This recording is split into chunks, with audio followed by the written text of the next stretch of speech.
Since human beings, for the most part, are social animals, solitude is something that goes against the flow of life. Reflection also goes against the flow of life, because reflection is much different than thinking. Thinking is you see something out there and you want to figure out what it is and how it functions. Reflection is you internalize an experience, you break it open, and it's as if you've really just gone into a cave. You can't hear anything out there, you can't see anything out there. You're very self-involved, like you become a narcissist. It's all about you. But this particular narcissism is actually quite healthy and beneficial, because you have this deep, intense need to understand something. And you have come to a place where your desire to understand something is not rooted in going to libraries and read books.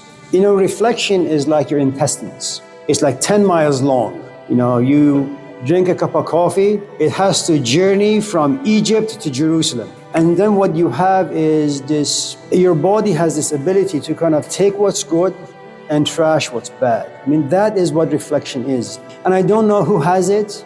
I don't know how people are taught. I don't think it's really something that you can be taught. I mean, you can modify various aspects of yourself, but for the most part, I think it's a gift that not very many people have. I think there is this desire for complete quietness for all of us once in a while.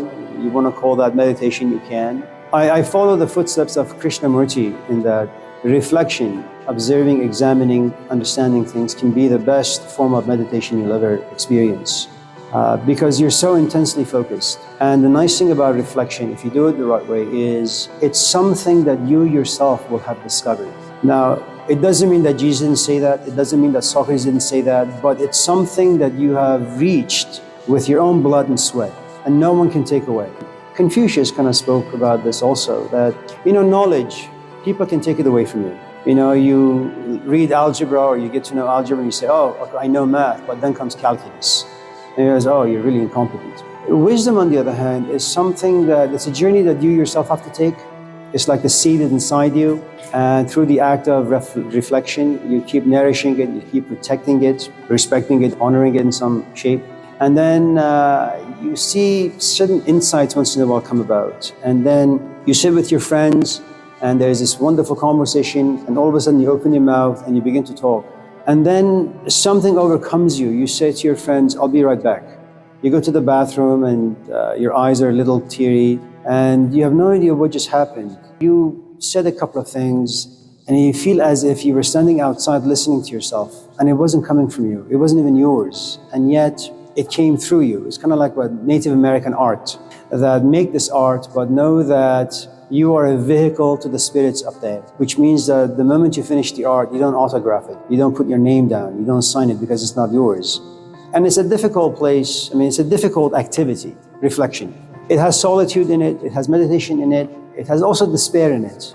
The moment you say, I want to reflect, it means that you've read enough books, you've engaged with enough people to realize, at least to have come to realize, that no one out there, books included, Jesus included, no one can give you wisdom. I mean, I think there is something profoundly wise about the betrayal of his 12 disciples. And it should tell all of us something about education, that the only thing that a good teacher like Jesus, like the Buddha, like Muhammad, like anyone out there who teaches anything that has any value, that all they really can do is plant seeds.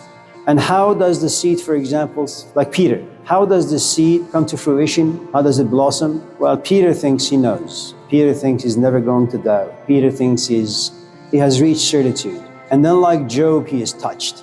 And very much like Job, he falls apart. And then there comes a point where he lives in the world of Caesar and betrays the world of God.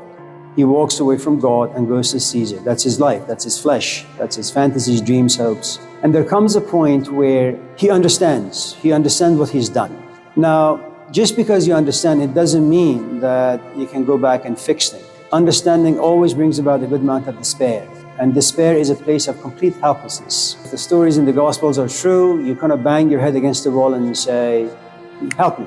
And when you say help me, it means that I've listened to Jesus, I can't remember exactly what he said. And even if I remember the things he said, I don't really understand, I don't even really understand their application. I just need help. And that's your solitude, that's your meditation, that's your cave, that's your darkness, that's your depression. And then you sit in it for a while. And then all of a sudden, near the end of the Gospel of Mark, that has the last 12 verses, the last 12 verses were added much later on than the original version of Mark.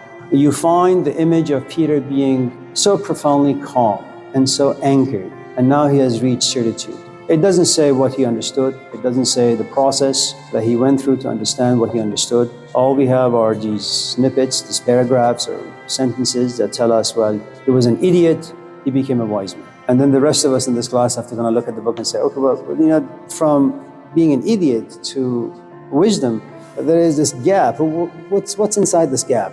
And then you have thousands of people in the past, like 5,000 years, writing books, telling the rest of us what this gap is.